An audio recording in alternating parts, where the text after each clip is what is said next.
Alright guys, how you doing? My name's Rabea, and in this video I've got an awesome pick raking lick to show you.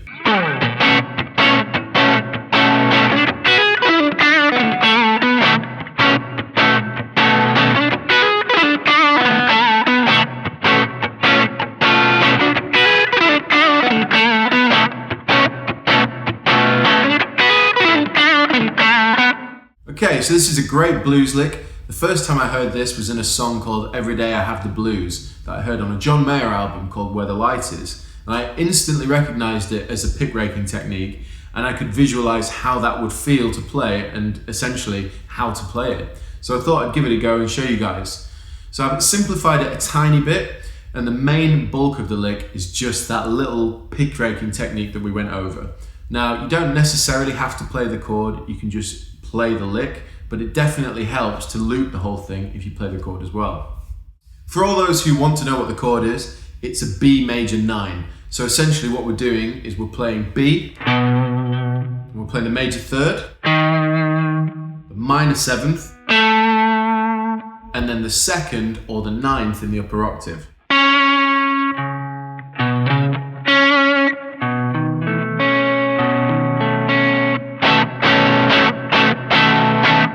The best way I found to play this chord is to play the root note with your middle finger, then you want to be barring the A, D and G string with your index finger.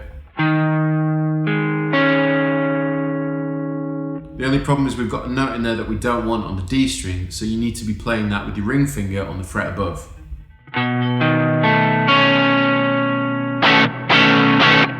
It feels really nice and solid to play because you're really gripping the neck. So that's the chord, and all we need to do is play that 4 times. And then we play the lick. So this whole lick and section is in the key of B. So you want to be playing over the B minor pentatonic position 1.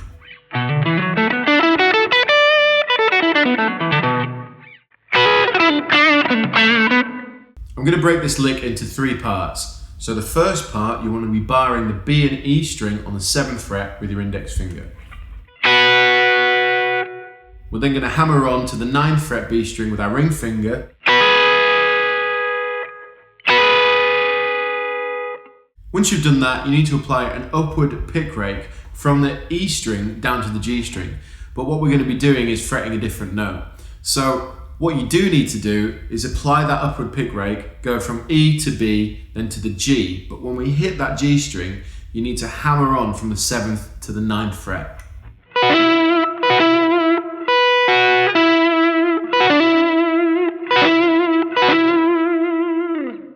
After that, we're going to pull off from the 9th fret to the 7th fret, and then we're going to play D string 9th fret.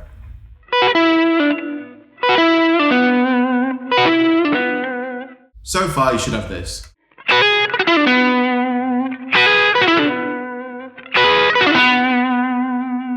Next up, we go back to the 7th fret G string, and we're going to apply a nice wide vibrato to that note.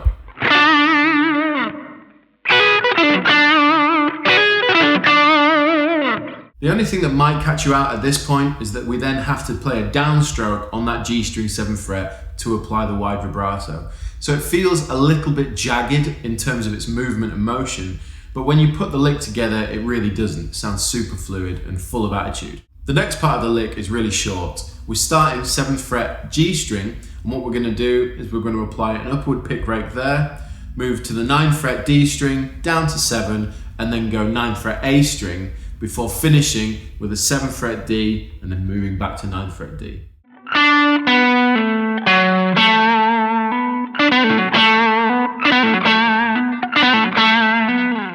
Hopefully that made sense to you. If we put the whole thing together, you should have this.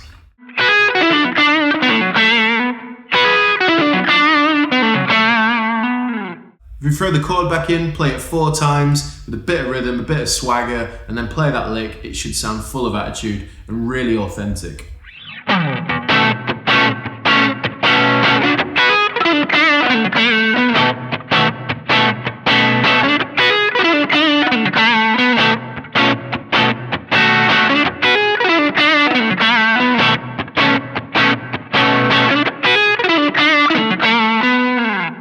So there you have it, an awesome sounding pick raking blues lick inspired by John Mayer. Really hope you've enjoyed this lesson, and I'll see you soon.